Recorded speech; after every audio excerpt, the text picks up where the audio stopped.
Welcome back to another episode of Off Hours with Bourbon Lens. And tonight we're going old school. Well, Jake's going old school with one of my good friends, Marcus Niemann. Marcus is in between jobs and getting ready to start a new endeavor with Michters. And so we're excited. He's landing at a great spot. But Marcus has been a friend since, freshman year of high school. So we were doing a little math, which is scary. And that's been 18 years ago. So Marcus, thanks for hopping on Off Hours with Bourbon Lens. Great to be here. Yeah. We've been in the planning of this for a little while, and, this whole job thing came up. So, we both have recently switched jobs, and you're in like the waiting period to start yours. So how are you enjoying this downtime before you start your new gig? Oh, it's phenomenal. It's phenomenal. Get a professional stay-at-home dad, professional bike rider, professional home improver. Checking all the boxes, full reset, clear out the head before jumping places. So how much longer until you head into Michters? Got about another week and change. There you go. You excited for the new switch, going from, the last two stops, giant conglomerates, to Michters, who's no slouch of their own, but definitely smaller operation. Yeah, in some ways, I've been not necessarily on purpose, but I've been downsizing each step as far as company size the whole time. But yeah, not that I'm opposed one way or the other, but I'm really excited about this step, and it should be good. Yeah, I know, but it's going to really cut down on your podcast listening time, and that's bad for me because I would normally get highlights from Marcus, once a week or so. It's like, hey, I like this podcast. Hey, have you thought of this? Yeah, commute's going from 30 minutes each way to probably like around 10. Yeah. So, and on a good day, you could probably ride your bike. Yeah. And I'm sure you've thought of that. The world is our oyster, It is. It is. So, what's it like balancing like the demands of these larger distilleries? We've talked to a lot of people that have worked in smaller distilleries. What's it like balancing the demand and production of someone like Four Roses, where you previously were, and home life, and getting those things in? Because, you are an avid bike rider, like you said, and bike rides are not short for you. They seem to be 20, 30 miles long most times. Yeah, don't talk to my wife about that. No, it's this year I kind of strategically tried to plan it, and we just had our daughter last October.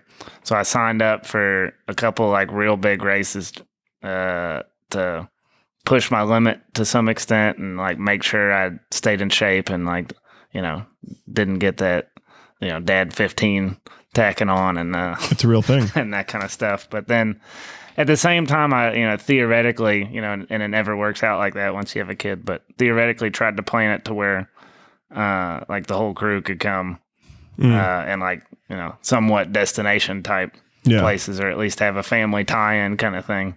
Those have been hit or miss, but still had an excuse to like go out and ride and still train and stay in somewhat. So you're shape. You're a recovering athlete, is what you're saying. Yeah.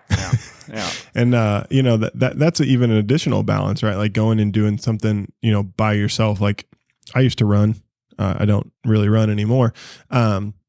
But like that takes time, right? Like, if you're going to run 3, 5, 6 miles, right? That could take anywhere from 24 minutes if you're doing 8-minute miles, all the way up to, 2+ hours. So, what's an average bike ride like for you? I don't know necessarily. It kind of depends on what you're training for. Yeah. Theoretically have a goal of hitting like 6 to 8 hours a week. That doesn't happen some weeks, and things come up, but yeah, like some of the bigger rides, you're talking like 5 or 6 hours for, and you usually try to set that on a weekend, of course, and like that kind of stuff. But and hopefully you're getting out early. Yeah. Especially now, trying to beat the heat and get done to where you don't just lose your entire day. We like to say it's the devil's butthole around here, and like that's how hot it is. Like, what swamp ass is? It's just the devil's butthole. 2 squirrels wrestling a burlap sack behind a dryer. Yes, exactly. That's exactly what it is. So, you talked about being in dad. So like, what's that like, making that transition from, just married life with you and your wife into being a dad and welcoming that third. Well, but also you have a really rambunctious dog too. So you already had a third for a while. That was a good like practice round, you could say. So I think legitimately to some extent it made it like you knew that it was going to be that like times 100. Yeah. So then you were a little bit more, mentally adjusted, but then, it's like, if you think you didn't have time before, it's just like completely wiped away. And then the other piece that's probably the biggest adjustment is just like making any type of plans. It's just not, like you already brought it up, like trying to set up this podcast. Yeah. So we've bumped it, kicked the can down the road for, 2 or 3 weeks. Yeah. Finally got it done though. And it's just, being flexible.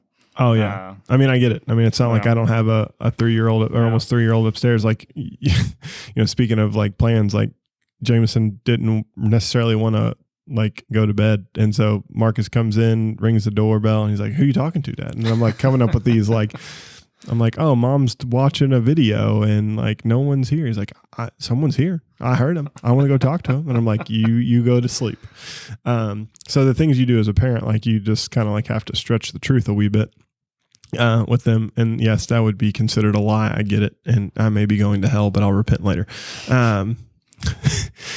So, as you've kind of adjusted to, this dad life, when it comes to a lot of what you do a lot of R&D. You get into the nerdy science of bourbon and whiskey and all things alcohol related, because you brew on your own free time too sometimes. What's it like to balance like that, like scientist part of it all? Because like that takes time and energy, too, to like, sit down with a glass or sit down with friends to talk about whiskey. Like we do this probably like twice a year. And we drink and we talk whiskey, and it ends up being like a 3-hour conversation. So like, has that been, do you feel like you're missing out on that, or like, do you feel like pulled in multiple directions, now that you have other things that are kind of higher on the priority list?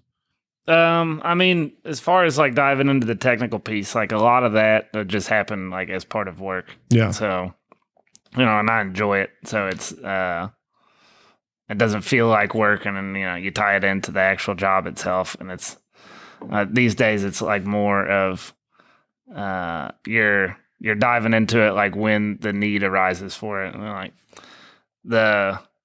like earlier in my career, I did a lot of reading and like keeping up with the news, which I still do, but like it was more of like the deep dive on the front end, setting that foundation to some extent. Mm-hmm. And now it's a little bit more pinpointed, like based on either something new comes up to like somebody develop something new, and like you're reading about that, or you have a specific problem that you're trying to address.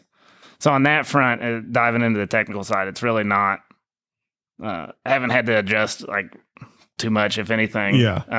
And it's been more of like as my career's progressed type of thing. And it's, everything outside of that, that's been the big adjustment. And like, having to swing by daycare before going to work, and like just that kind of schedule and routine, adjustment. So I know that makes sense. Yeah. I wait till she can talk. Because I feel like that's the game changer for me now. Like, my little guy, like, is a tyrant. He's like, "I want to go to Burger King. I want to go to Burger King. I want to go to Burger King. I want to go to Burger King." I should never take him. They the first haven't made a good sandwich in 15 years. No, they make a really good piece of sausage, according to my son, and he that's all he wants. He wants a piece of sausage and an orange juice. So we get that pretty regularly. So once they can talk, it's definitely a game changer from that perspective. So one of the things what's just thinking about changing jobs and being a dad, like one of the things is dealing with change, right? Like it's just constant. So like what's like one of your things that you felt has helped you deal with like change, whether it's in work or in like your family life? Because I think a lot of people, from a standpoint, don't realize like how much change we deal with on a day-to-day basis, because it's always coming. So like what piece of advice would you give to people around like, dealing with change, whether it be personally or professionally, because you're going through a lot of it right now? Yeah. And I don't know. I feel like, going back through, playing sports. Yeah. Like, that's that's where we first met each other, and then both continued beyond that.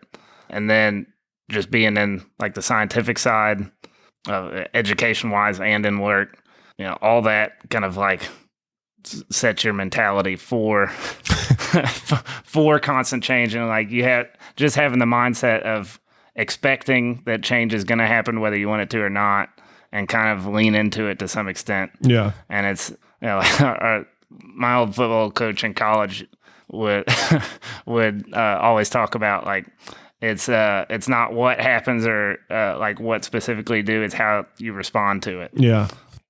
So and on the like from the quality perspective and like in work, you're trying to like manage risk to some extent. Like that's a big piece of it. So ideally you want to be proactive with that. And like you see that in advance, like, all right, this could possibly happen. So I need to set things up like this to make sure, if/when it does happen, either the risk is minimized or we have the thing set up to just prevent it. Yeah.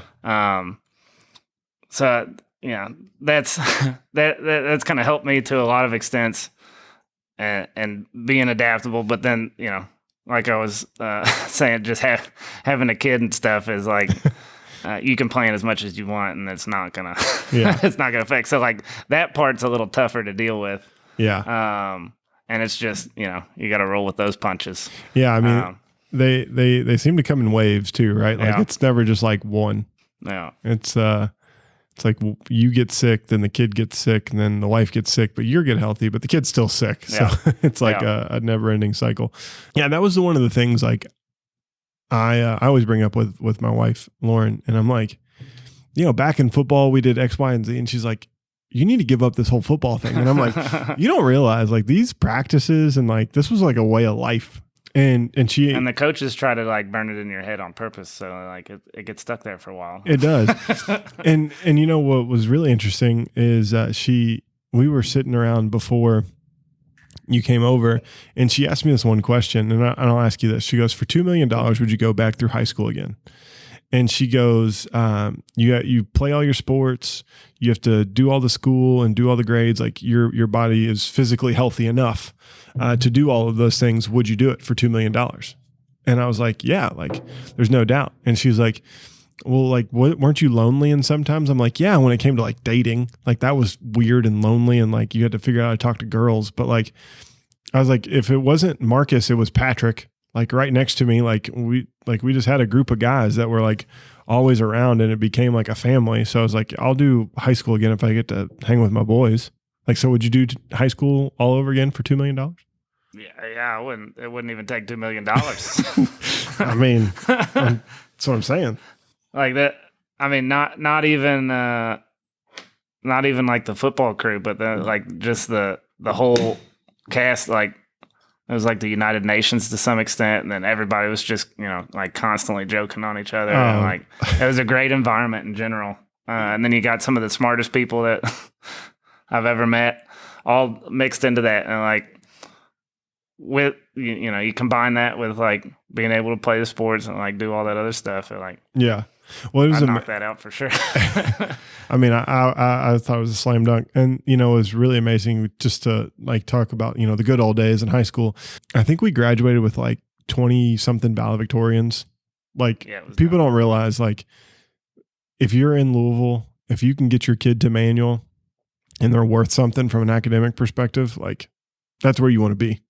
Like there's people doing crazy stuff. I mean, it's like nuts. In like Google's research and development thing that like they don't even have like 10 people in. There's a manual kid who was doing that. Yeah. Like, well, I mean, we had a Fortune 500 like startup, and I'm like, well, like we just had one of our guys we graduated with, was in Kentucky Business First, partnering with Sodexo on like making sure like his oil frying, goes live. And so it's like, you talk about an eclectic group, like understanding the world, like super early, like manual allowed us to understand the world pretty early on because there was no two people who were alike in that place.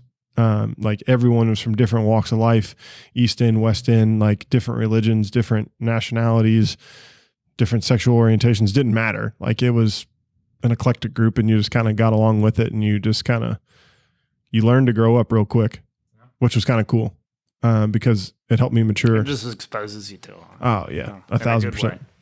And speaking of exposure, I would be super remiss if I didn't ask you about this. So one of the other things that you're super involved is in philanthropy, especially around the state of Kentucky.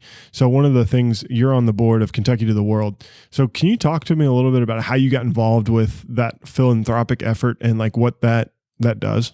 Yeah. So part of it, it kind of all originated, I guess, during the pandemic, working from home and like, wanting to just get, you see, it was like plenty of turmoil and at the same time, you were just doing a lot of sitting at home. Yeah. So I was like, I want to find some way to get more involved in the community. And really, it was through a high school classmate for Kentucky to the World specifically. Yeah. Taylor Cochran does some creative work for them. And I saw an article she put out. And then I hollered at her about it. And then, one thing leads to another and I'm on the board. Like that was another thing that was real quick. But yeah, I just really liked the kind of mission there. Just advocating for Kentucky is a very simple way to put it. I'm kind of trying to switch the stigma of, everybody knows what people typically say about Kentucky or outside Kentucky, but that we're toothless and we don't wear shoes. Yeah, and looking at like what everybody gets tired of with bourbon too is like grandpa, great grandpappy set this recipe up, make a moonshine type angle. It's like, no, it's a lot more complex than that. And here's the step, and so it's looking at that from like a statewide kind of perspective, trying to highlight some Kentuckians who have done like some phenomenal stuff, like Nobel Prize winners to like, Grammy winning musicians and, way more than that. I wouldn't come close to making it through an exhaustive list right now, but. Well, I mean, there's some really cool, like what people don't realize about Kentucky, and there's a good chunk of listeners that are not in Kentucky, like Johnny Depp, Tom Cruise. Like you have people like the Clooneys that are from here. You have the Judds. You have like, those are just like famous actors. Jack Harlow, like famously, or Bryson Tiller, or like one of Lil Wayne's like most predominant songs is with the producer out of Louisville. From Lollipop, and then you have like Finnis and like all these other people, and not to mention like a lot of the homegrown like athletic talent that was from here, from the state of Kentucky. There's been a ton, what a lot of people don't realize. And then you go into like people that are doing things for the world, like, and this will probably be like an unpopular opinion, but like even Mitch McConnell, like he's done a crap ton for Kentucky. Like he went to both land grant universities, U of L and UK, like went to Manual, like the dude's done a ton, and that's not being political, but like those people are born and raised here and have done a lot of things for the state and given a lot back. Like, I don't think I've ever listened to a Jack Harlow song and him not say anything about Louisville. Like the dude puts on for the city. Yeah. And then the part I think is coolest is that with his success, he brings in a lot of other local people that either he grew up with or has started to work with, and but make sure that they're not just like coming along for the ride, but they're actually being successful too and like playing a part, getting some shine. Yeah.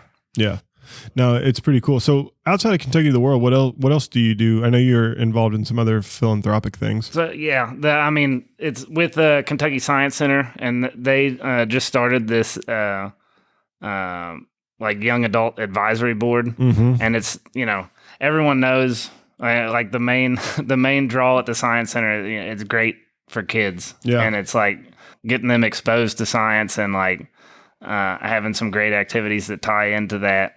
So like, like I was saying, that's reasonably well known. So the focus on this is to try to tie in more for adults. So they just did an event this last Friday where they did it like Friday night, and then they had like a silent disc, like it was the science of a party it was kind of the theme of it, but it goes in and it was kind of trying to make a play on like, here's like the listening to this music like works on like this mental stimulus that like makes you feel like that's just one aspect of it. Sweet. I always prefer to go to the Science Center and like act like I'm a news anchor. Yeah. But yeah, so they have like food and a open bar, and you can go through all the exhibits, and you can do the news anchor piece. Oh, sweet. Even though you do a podcast every time, so you're already being a news anchor. So. I know, but it's nothing about seeing your body on TV and you're like, man, that camera does really add 10 pounds. It's just the pattern of the shirt. It's just a pattern. It just my single black T-shirt that I like wear all the time. It's like, it's the pattern. The pattern makes me look the pleats in the pants. Yep, because I'm sitting down. No one makes me bleed my own blood like myself. Yeah, it's the Science Center is great. Like I hadn't been in a long time, and we took our son. Obviously, that's why we went. But then there was like I found myself playing with a bunch of crap. Yeah. Like, especially when you get to the second and third floor, like when there's more hands-on, like mechanical things, that's when like I feel like adults will get more involved. The first floor is like the water tables and stuff, but like you get in that second and third floor, there's a ton of stuff to do for adults. And so, and so they set up some other hands-on activities too. Like they had where you make your own like leather coaster and like some actual leather work, and they had glass etching and stuff. So then a lot of that kind of thing too, like, you got your Bourbon Lens glass professionally done, but like you learn what it takes to like if you wanted to do that by hand. I wish I could. It would be a lot cheaper. Yeah, but I mean, you could mess around and like write your name on it or whatever in addition to it. But it's like just the same deal as the kid. Like get some exposure to it. Like learn. It's much more approachable than what you get like a mental block in your head and think that, you're grown and like you do like, some just like computer job or whatever. And like, you're like, oh, I didn't realize like I haven't taken a science class since high school and not gotten like hands on with something. So it's just like, yeah, this is fun, much more fun than I thought it was, or like much more approachable than I thought it was. And like trying to get that involvement back in. Yeah. And then I think the next one they're doing around Halloween. Yeah. And that is not 100%, planned yet as far as like what activities and stuff will be involved, but that's going to be a really cool one. Oh, well, there we go. So if you're in Louisville and you're a young adult, I would say young adults 25 to 40. I'm just guessing on what a young adult. I mean, any age can come to these events too. Oh, any age. So it's a party. Just be on the lookout for those things. Over 21. Over 21. Okay. So 21 and older. Yeah. The bar part. Yeah. Look, be on the lookout. It's a great place to visit. I had a lot of fun. We spent like 4.5 hours there. It's easy to do with that. And so have you taken the little girl down? Have you taken your daughter down to the Science Center yet? She's only 9 months. So, she's probably right on the cusp of where certain things would. You can just put her in the water table and just like water crawl across it or something. Yeah, let all the other kids like push the buttons like splash her. We will be approaching that kind of stuff like very soon. Yeah, but we haven't yet. No. Yeah, the zoo was the first thing we did. Yeah, and that's miserable. We got a pool membership, so we've been doing that occasionally with her, and that's getting a float out and a couple water toys has been. Did you keep the tradition going? Did you go to Lakeside? Yeah. Look at you. You're a creature of habit. That is a very great pool. And I was actually thinking about that. I was, my buddy's birthday. We went to Kalen's and we passed by Lakeside and then, is it St. Agnes? That's right there. It was having like the by Kalen's. Yeah, having the picnic, and I was like, "Man, this." Oh, you went that night? Yeah, it must have been. It was wild. The picnic was on and popping, but Kalen's was not. Huh. Yeah, shocker. I guess everyone wanted the dollar. Everyone was drawn over there. Yeah, the dollar like hot dog. So my last question, for this, and I ask my guests this all the time. This is the last question for all the guests. What's your one piece of advice for people as they think about getting off hours, like getting away from work, getting away from distraction? Real boring answer is like I'd try, unless I'm expecting something, I'd completely check out from emails and any of that stuff. I'm like, if it's an emergency, you got my number. So So that's the boring thing. But then really just finding something that you enjoy doing and is like a good, completely take your mind off, whatever else, whether that's like playing with your kid or going and riding a bike or, or taking your kid on the bike ride. Exactly. Yeah. Yeah. Everybody wins there. Yeah. But, and you get a little weight training and it's great. Yeah. So finding something like that, like just kind of like check out, like enjoy yourself, spend some quality time. Yeah, for sure.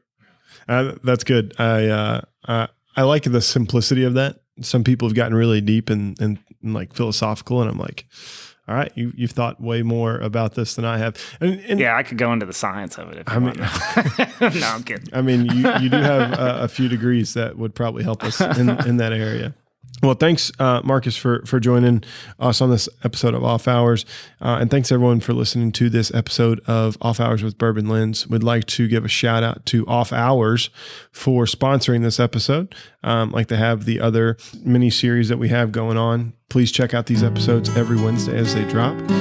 If you want more information about Bourbon Lens, you can go check us out at Bourbon Lens on Instagram, Twitter, and Facebook. And if you want information on Off Hours, you can go check them out on Instagram at Drink Off Hours. And until next time, cheers.